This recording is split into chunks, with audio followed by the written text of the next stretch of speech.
ఆడవాళ్ళు ముఖ్యంగా ఈ హెల్తీ బోన్ మాస్ కోసం అంటే ఎటువంటి చర్యలు చేస్తే బాగుంటుంది, దాని యొక్క అవసరం ఏంటి? మనము సాధారణంగా ఆడవాళ్ళు ఒక 45 నుండి 55 సంవత్సరాల లోపు వాళ్ళు మెనోపాజ్లోకి వెళ్తారు. అంటే ఆ టైంకి ఫర్టిలిటీ ఆగిపోయి ఈస్ట్రోజన్ ప్రొజెస్ట్రాన్ హార్మోన్ లెవెల్స్ తగ్గిపోయి అప్పటి నుండి మనకు బాడీలో కార్డియాక్ రిస్క్, ఈ బొక్కలు పల్స్ పడే ఎముకలు పల్స్ పడే రిస్క్ అంటే ఆస్టియోపోరోసిస్ ఆస్టియోపీనియా రిస్క్ అప్పుడు సడన్గా పెరుగుతుంది. మనం అక్కడికి వెళ్ళేసరికి అప్పటి వరకు బాడీని హెల్తీగా పెట్టుకుంటే అప్పుడు బాడీని బాగా కోపప్ చేస్తుంది, అప్పుడు రిస్క్ తక్కువ ఉంటుంది.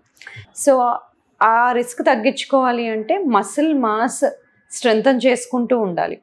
న్యాచురల్గానే 40 years దాటితే మసిల్ ఎలాగో కండరాలు తగ్గిపోతూ ఉంటాయి, కానీ మనం ఆ లాస్ని తగ్గించుకునే ప్రయత్నం చేసుకోవాలి. అంటే స్ట్రెంగ్త్ ట్రైనింగ్, దానివల్ల మసిల్స్ వచ్చేసి బల్కప్ అయిపోయి అలా ఏం అయిపోము. స్ట్రెంగ్త్ ట్రైనింగ్ చాలా ఇంపార్టెంట్. దానికి తోడు కరెక్ట్ ప్రోటీన్ ఇంటేక్ కూడా అవసరం అండి. ప్రోటీన్ తక్కువ తీసుకుంటారు చాలా వరకు ఆడవాళ్ళు, కాబట్టి సరిపోయేంత ప్రోటీన్ అట్లీస్ట్ 0.8 నుండి 1 gram per KG body weight protein ప్రతిరోజు తీసుకోవడం, స్ట్రెంగ్త్ ట్రైనింగ్ చేసుకోవడం ద్వారా మనము risk of injuries, risk of fracture నుండి అలాగే హార్ట్ డిసీజెస్ నుండి రిస్క్ తగ్గించుకోవాలి. మీరు తీసుకునే అదే మందులు, అదే నాణ్యమైన మందులు, కానీ సగం ధరకే. అవును, మెడ్ ప్లస్ బ్రాండ్స్ పై 50 to 80% తగ్గింపు.